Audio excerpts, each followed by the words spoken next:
Welcome back to Machine Learning Guide. I'm your host, Tyler Ranelli. MLG teaches the fundamentals of machine learning and artificial intelligence. It covers intuition, models, math, languages, frameworks, and more. Where your other machine learning resources provide the trees, I provide the forest.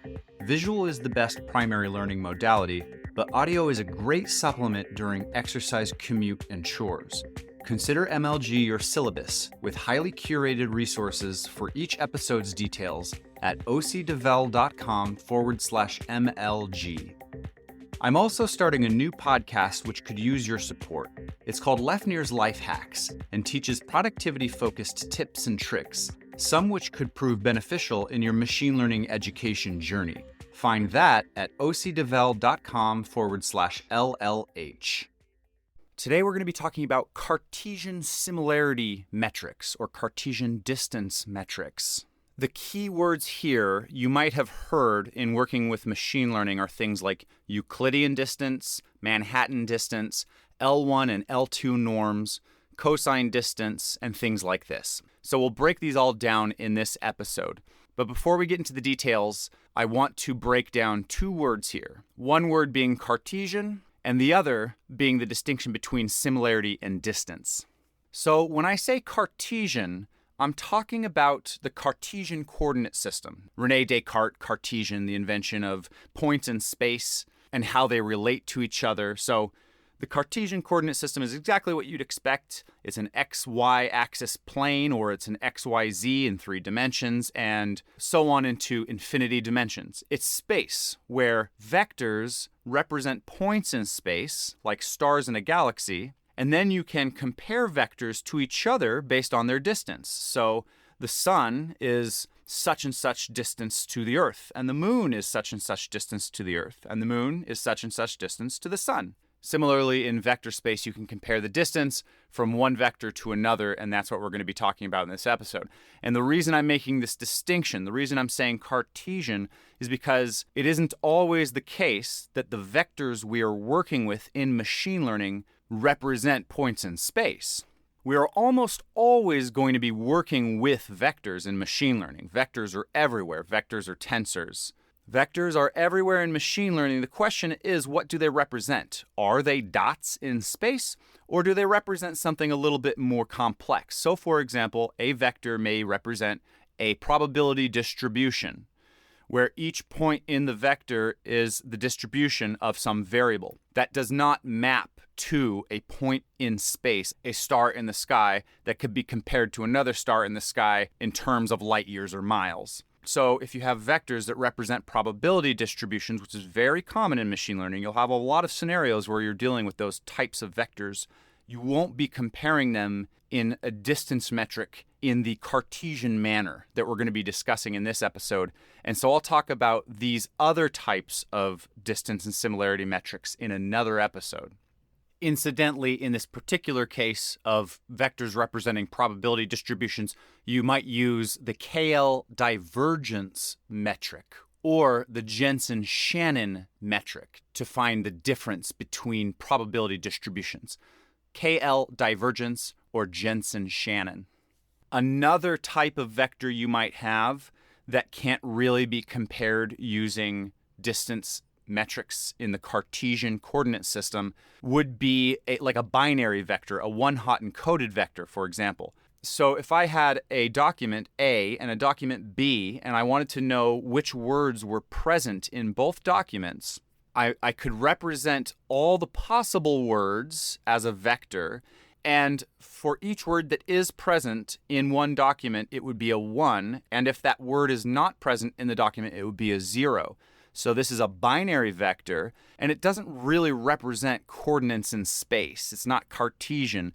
It could be, depending on the situation. And sometimes you will find that one-hot encoded vectors like this, which don't conceptually map to Cartesian coordinate system in that way, actually end up working just fine that way, and we can use things like the cosine similarity metric and whatnot. But more often than not, in a case like that, where you're trying to find the similarity between one vector and another, where they're binary vectors representing the presence or non-presence of some feature, we would use what's called the Jacquard similarity. The Jacquard similarity measures the intersection over the union, which basically means how many features do these two vectors have in common. So I won't be getting into all these various other types of similarity metrics. We're only going to be talking about Cartesian similarity metrics here, and we'll talk about other similarity metrics in a future episode. Cartesian metrics measure the similarity or distance between one vector and another in Cartesian space. And so that's the second word we want to break down, similarity versus distance. Similarity versus distance. It's very simple. They're the inverse of each other. The distance is how far one point is from another, and the similarity is how close one point is from another. So they're the inverse of each other. If our metric always returns a number between 0 and 1, then the inverse is simply 1 minus the value. So if the distance is 0.3, well, then the similarity is 1 minus 0.3 being 0.7. Very simple. But these metrics don't always return a value between 0 and 1, and so it's not always so cut and dry how to flip the similarity to the distance or the distance to the similarity. And different problems or scenarios in machine learning call for one or the other. And so you just want to know up front what you need and what you're requesting. Do you need the distance or do you need the similarity? It's very simple. They're the inverse of each other, but you just need to know what you need so you can call the right function or mathematical equation. So, Cartesian distance/similarity metrics. Now, I mentioned recently we're going to be following along with the project GNOTHI, G-N-O-T-H-I, a journal that uses AI to provide resources and insights. And the main features in GNOTHI that correspond with this episode's topics are going to be comparing your journal entries to books in order to provide book recommendations, as well as coming up with a distance between your entries as a metric to feed into a clustering algorithm, namely k-means or agglomerative clustering. So in a recent machine learning applied episode, I talked about how you can use the natural language processing tool Hugging Face Transformers, specifically UKP Lab's sentence transformers, to convert your documents, journal entries in GNOTHI, into an embedded vector so that we can compare vectors to each other in Cartesian space.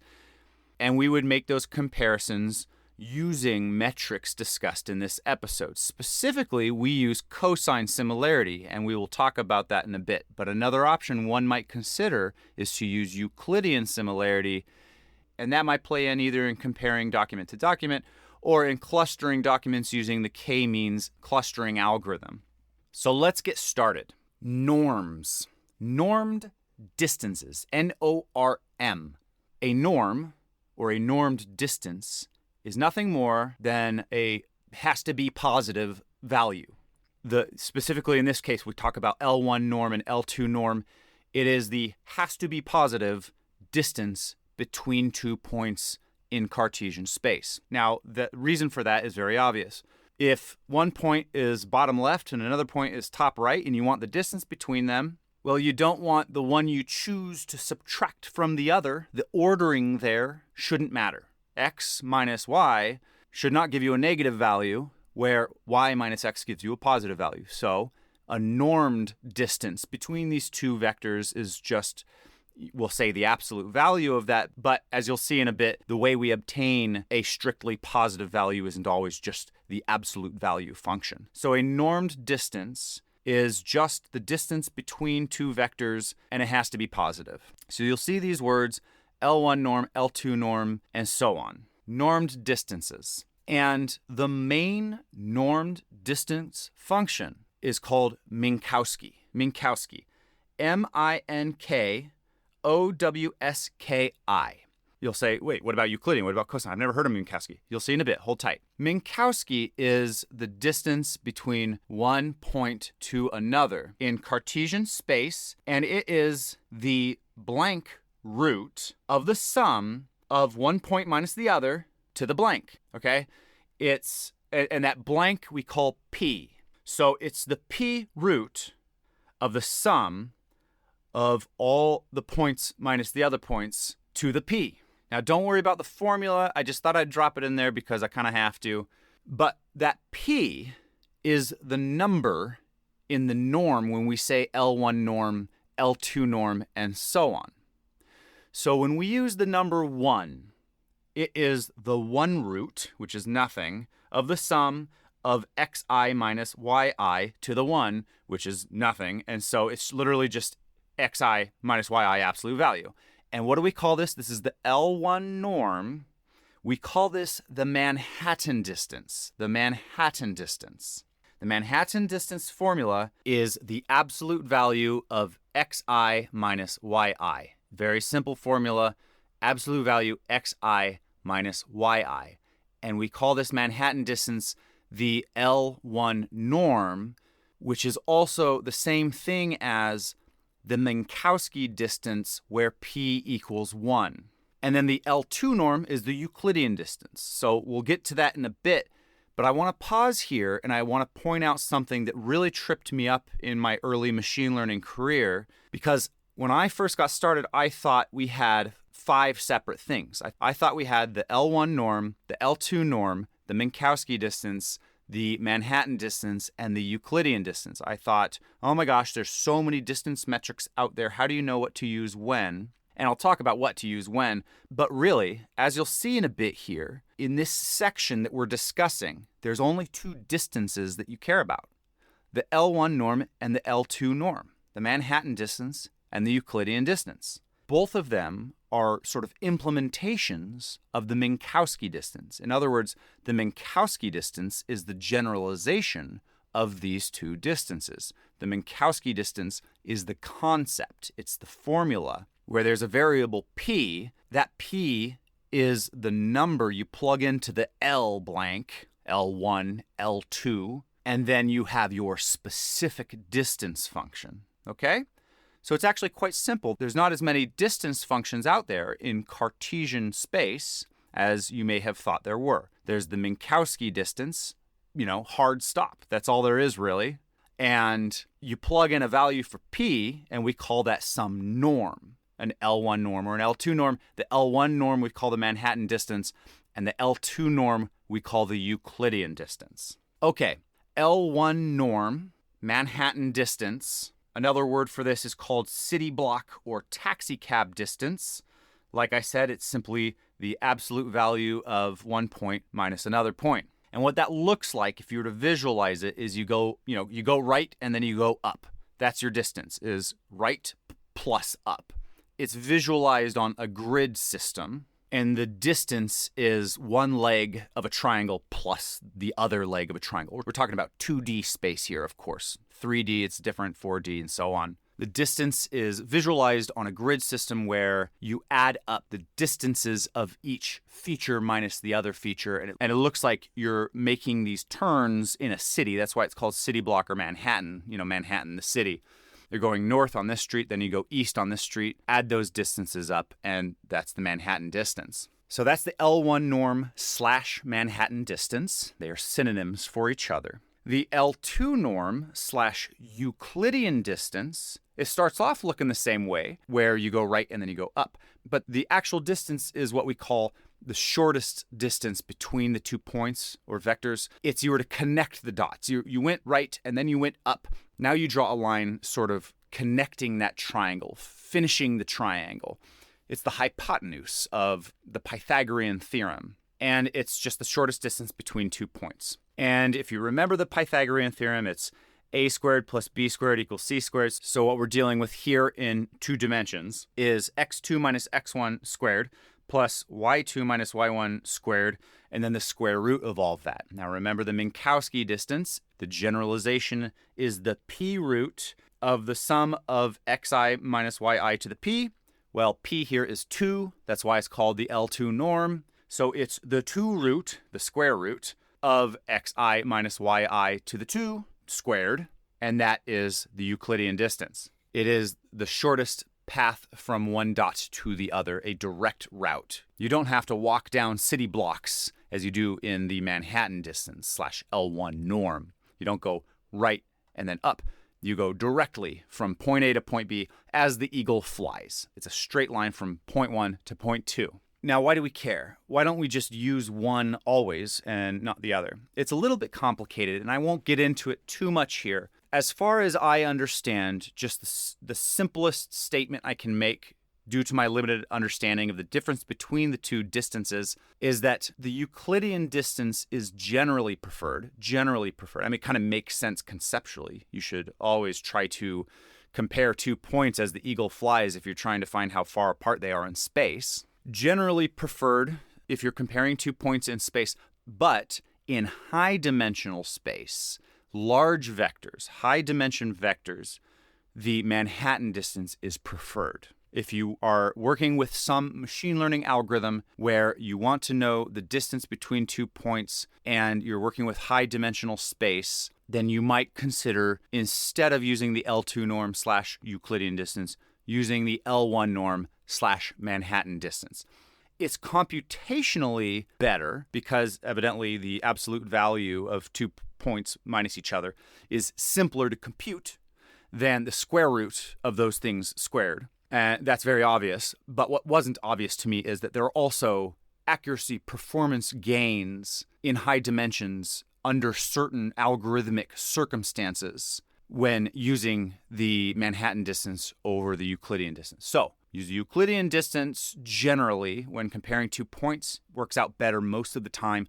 But if you end up having high dimensions, consider using the Manhattan distance. Now I want to introduce 2 new metric words into the mix, but you'll find they're pretty much the same thing as the L1 and L2 norm / Manhattan / Euclidean distance. And you'll find throughout this episode, it turns out those really are the 2 only things when it comes to Cartesian distance metrics. Most things, as you'll see, end up being some version of these or some generalization on these or some spin.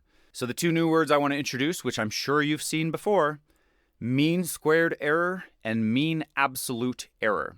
These you will be using as your error metrics in training a machine learning model, specifically a regression machine learning model. So for example, if you were to be training a logistic regression model or a neural network that's trying to predict a numeric value, then the loss function of that model that will be used in training the model in order to reduce the loss, to minimize the loss, minimize the cost. In the training process, the loss function, if you use the mean squared error, that's going to be the sum Euclidean distances from the predicted output to the actual output. And it's in the word mean squared error, squared meaning L2 norm. So when you have a model that uses as its loss function the mean squared error in order to minimize the distance between predicted numeric output and the actual labels, the actual numbers, the error is going to be represented as the Euclidean distance between the prediction and the label. Okay? So it's the L2 norm between one point and another. And if you use as your loss function the mean absolute error, then it will be using the L1 norm, the Manhattan distance. And it's in the word absolute of the phrase mean absolute error. For every prediction, take the actual numeric value, the label, prediction minus label, absolute, sum those up, and then take the mean. So mean absolute error is related to or uses the L1 norm / Manhattan distance, and mean squared error is related to or uses the L2 norm / Euclidean distance. And similarly, we talked about why you might use the Manhattan distance over the Euclidean distance. Well, why you might use the mean absolute error over the mean squared error, well, it depends on different circumstances. I won't go too deep into it here, but one common recommendation I see when people recommend one loss function over the other will be with respect to outliers. I could be wrong. If I recall correctly, it's the mean absolute error that respects outliers more, is more okay with there being outliers than the mean squared error, which squares the loss of a point being way out in space, aka an outlier. It squares the loss, and therefore the loss is amplified. Well, if you want to be okay with some outliers, you might use the mean absolute error instead. And there are other reasons to use one versus the other. So the L1/L2 norm have different benefits under different circumstances, and the mean absolute error and mean squared error similarly have their own benefits under different circumstances. But all else being equal, they're quite similar in nature, in concept, and in result, honestly. If you were to train a regression model using mean squared error versus mean absolute error as your loss function, you might find that the result, the performance of the model, won't be that different in one scenario to the other. So you'll want to play with both those loss functions and see what works best for your situation. And finally, I want to mention just two more normed distance metrics. One is called the Mahalanobis metric. I don't know anything about it, so I'm just going to completely go past it. Mahalanobis. And the other is called the Chebyshev distance. And that is the Minkowski distance. Remember, Minkowski is the umbrella term for all these normed distances, where p equals something. Well, p equals infinity is called the Chebyshev distance, the L infinity norm, Chebyshev. And I don't know, I haven't seen this in use in machine learning personally. I don't know when or why you'd use this, so I won't get into it. So that's the essence, the essence of Cartesian distance metrics. The generalized umbrella formula is called the Minkowski distance. It is what we call a normed distance, an L something distance function, and that something is p in the Minkowski formula. That p, if it's 1, L1, we call it the L1 norm or the Manhattan/city block distance. If that p is 2, the L2 norm, we call it the Euclidean distance. And so the next two things I'm going to discuss, the dot product and the cosine similarity, relate to these distance metrics very strongly, and that's why I keep trying to drive home that effectively all there is Minkowski when you're talking about Cartesian, and it's not as complicated as you think. There are not that many Cartesian metrics out there. They're slight variations of each other, and they have different benefits under different circumstances. So let's talk about the dot product. The dot product is probably the first thing you learn in linear algebra. And the dot product is an arrow pointing from one point in vector space to another point in vector space. Sounds an awful lot like the Euclidean distance, doesn't it? Indeed, it does. Indeed. The Euclidean distance is the square root of the dot product. That's it. The Euclidean distance is the square root of the dot product. So you might see people use literally the Euclidean function in their code versus the dot product function. Why would you use one versus the other? They're pretty much the same thing, or at least they're versions of the same concept. And the answer is just that the dot product is just more mathematical. It's more linear algebraic. And so you will see dot products used all over inside of neural networks, for example, or a dot product will be used, effectively as the formula of the linear regression model.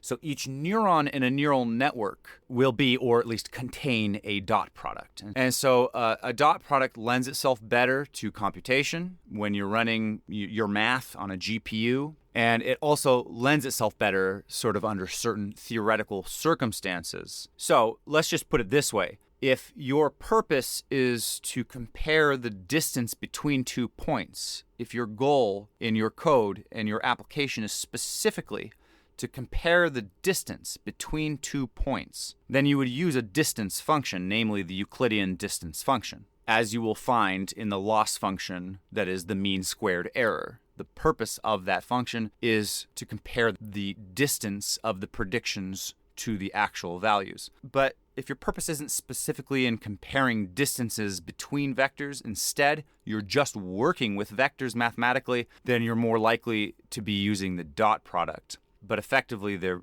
versions of the same concept. And if it's important for you to have high computational performance, you'll use the dot product. It's linear algebraic, and it converts down to GPU quite effectively. But they are variations of the same concept.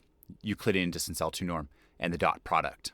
Yeah, and so I'm pointing this out. Like I said, I didn't know that the L2 norm Euclidean distance was effectively the dot product when I got started. I thought they were two totally different concepts having nothing to do with each other. They aren't exactly the same thing. That's not true, but they're very strongly related. And another word that I thought was a totally different concept from the dot product, and maybe I learned this in linear algebra and totally forgot it, was the inner product. The inner product is a generalization, just like the Minkowski formula is a conceptual umbrella term and a generalization. The inner product is a conceptual term, a umbrella term, one product of which is the dot product.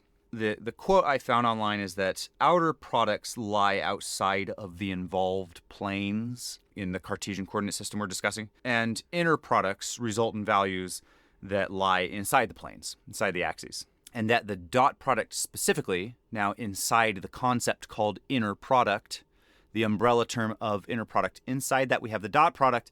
The dot product is a product in which the product is on a finite dimensional Euclidean space. Of the possible inner product methods, the dot product is one that results on a finite dimensional Euclidean space. Honestly, I'm about as confused as you are. Your guess is as good as mine. Suffice it to say, I'm pretty sure dot product is one of, if not the only product within the inner product space that is used in machine learning. For our purposes, the only product you'll ever care about as far as I'm concerned is the dot product, and the inner product is not something different. It's a generalization of the dot product. Okay, so a step back, we have the Minkowski distance. It's got a variable p. If p is 1, you got the L1 norm / Manhattan. If p is 2, you got the L2 norm / Euclidean. The dot product is very similar to the Euclidean distance. It has its pros and cons under different circumstances. You're mostly going to be working with a dot product in your formulas, in your machine learning algorithms, sending something to a GPU. You're mostly going to be using Euclidean distance when you want to compare the distance between 2 points in vector space. And finally, we have the cosine similarity metric, cosine similarity or cosine distance. The cosine similarity from one point to another is the angular distance between those 2 points.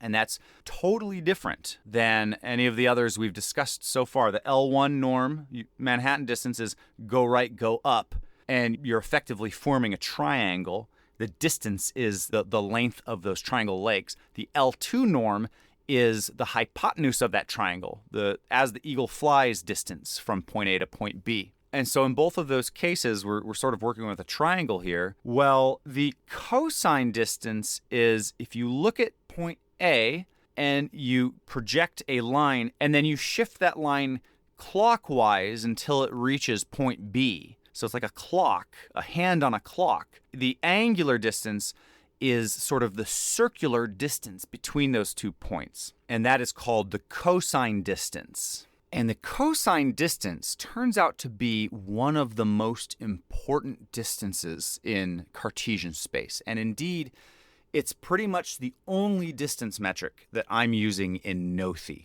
And here's what's so special about cosine. This is an example that you often see in tutorials. What is the cosine similarity metric? Again, back to the example, we have 2 documents, and we're simply counting the number of words or the presence of words in those documents. Now, if we were just counting the presence of words in those documents using a binary vector, 1s and 0s, 1 if a word is present and 0 if it's not, the ideal metric would be the Jacquard metric. The Jacquard metric measures the intersection over the union, aka how many words do these 2 documents have in common. We're not talking about that type of metric in this episode. We're talking about distance metrics. And what you'll sometimes see people do is actually treat that binary vector as if it meant something in Cartesian space, that it actually were a point in space, and that means something, and sometimes that works out just fine. It actually works in practice. And so you could compare 2 vectors this way, maybe using Euclidean distance, for example. But if you were to use a count vectorizer counts the number of some word present in a document, or a TF-IDF vectorizer, which is usually preferred in natural language processing for counting the presence of words in documents. What a TF-IDF vectorizer does is it's called term frequency, inverse document frequency. It's basically like counting the number of a word in a document. So if you were to use a count vectorizer, the number the, THE, might appear 20 times in some document. The entry for that point in the vector, for that feature in the vector, would be 20 in a count vectorizer. If you were to use a TF-IDF vectorizer, its count is weighted by the rareness, the specialness of a word across all documents. So it's better for upweighting rarer words in documents and downweighting common words like the, THE, in documents where now that entry at that feature in the vector might be a value that would represent the word the as valueless compared to the other values in the vector. Anyway, a TF-IDF vectorizer, we vectorize a document into a bunch of numbers, and those numbers in one way or another represent the count of words in that document. Now, you have a TF-IDF vector representing one document, A, and a TF-IDF vector representing another document, B, and you want to compare how similar they are to each other in Cartesian space. Like I said, it might not be the best application of vectors of this sort to Cartesian space. It doesn't quite make sense that they would be a dot in space, but it works. So this is commonly done. This is done all the time. TF-IDF vectors in Cartesian space, and you want to compare how similar one document is to another. Well, if you were to use the Euclidean distance, or the dot product, between two documents, and you were to find that they have a lot of specific words in common, like politics, Trump, elections. Today is November 7th. Joe Biden just got elected, so it's obviously on my mind. If you were to compare two documents that have a lot of words in common, then they should what we call have semantic similarity. But if one document ends up having 10 times the word politics as another document, then the result gets skewed. It actually changes. It shifts the point in space.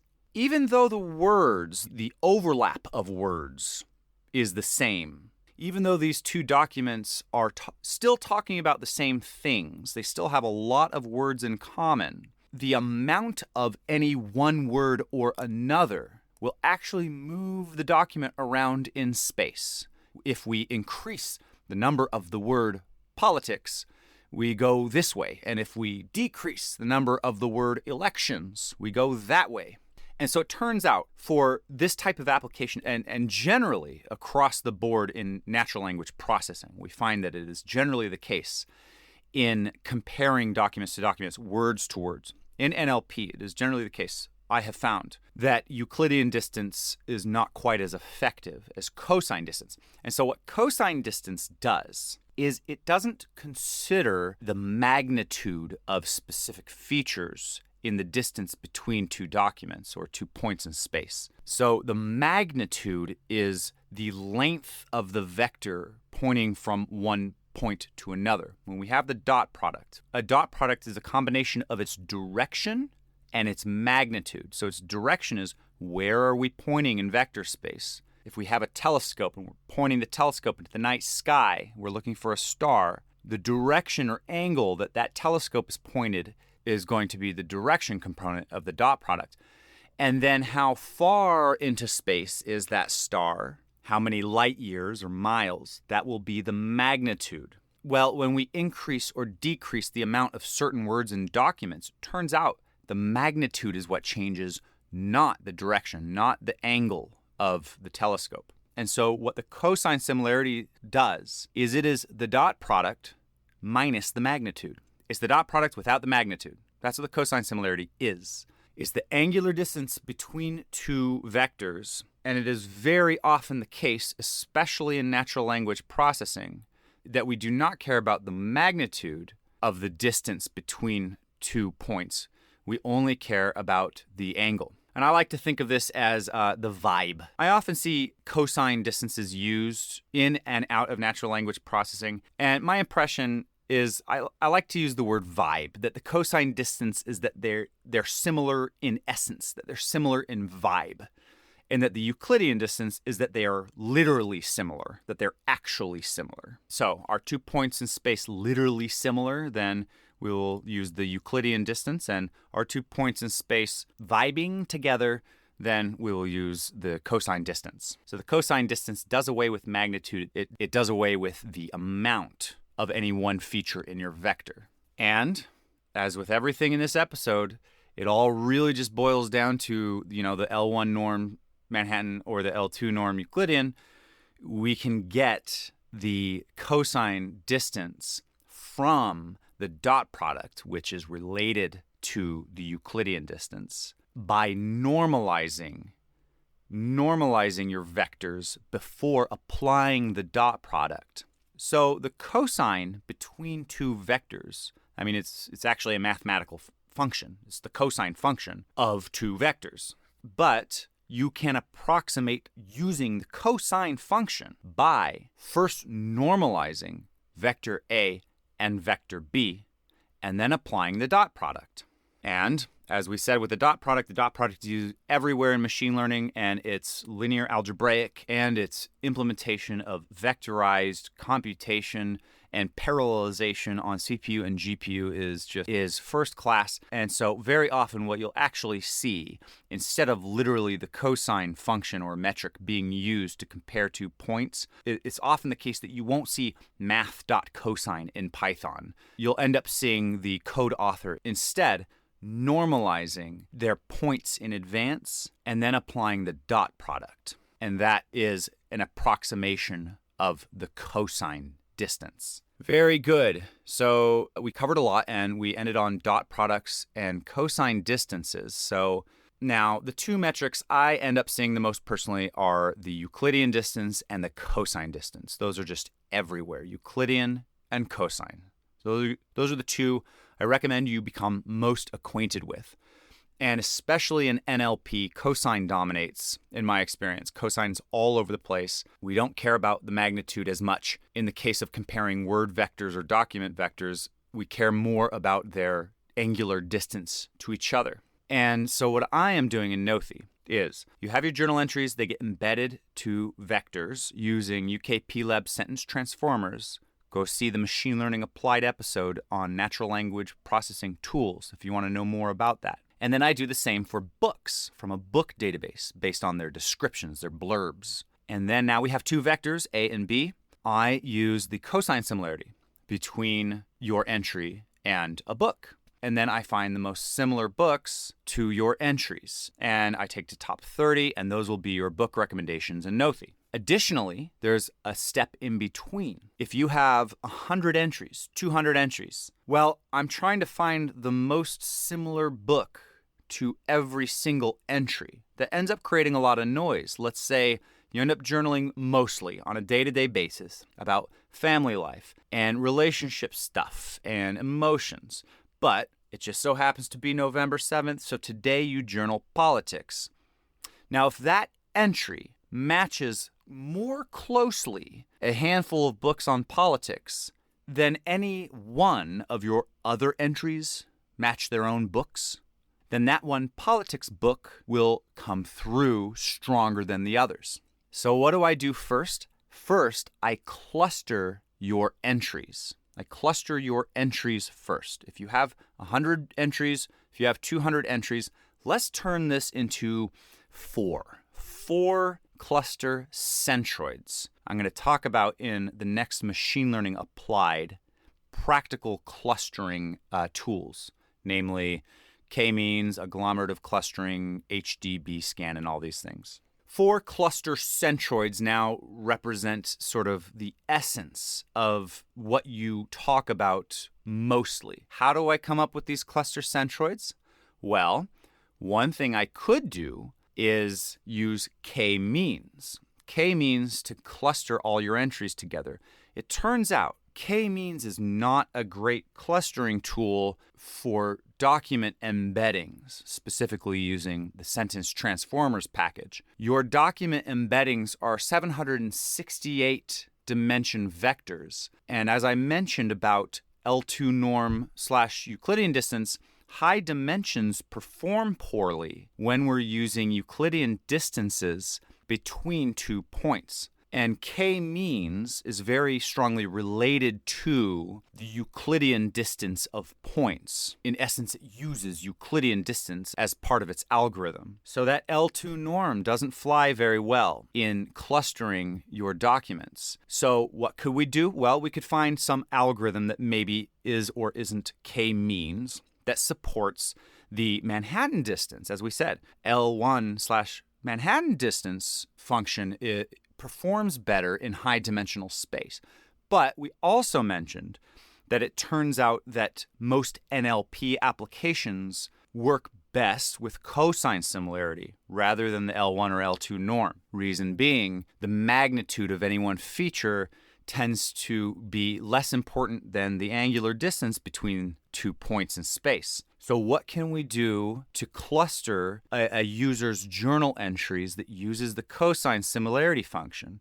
Well, it turns out there is a clustering concept called hierarchical clustering, one implementation of which is called agglomerative clustering. You can pass in a pre-computed list of distances, an array of distances, and it will use those distances to cluster your rows. And the distances that I pass in is a square matrix of cosine similarities for every journal entry to every other journal entry. I will dive deep into everything that's happening here that I'm talking about right now in the next machine learning applied episode, which will be all about practical clustering using scikit-learn and other packages. I'll see you in the next episode.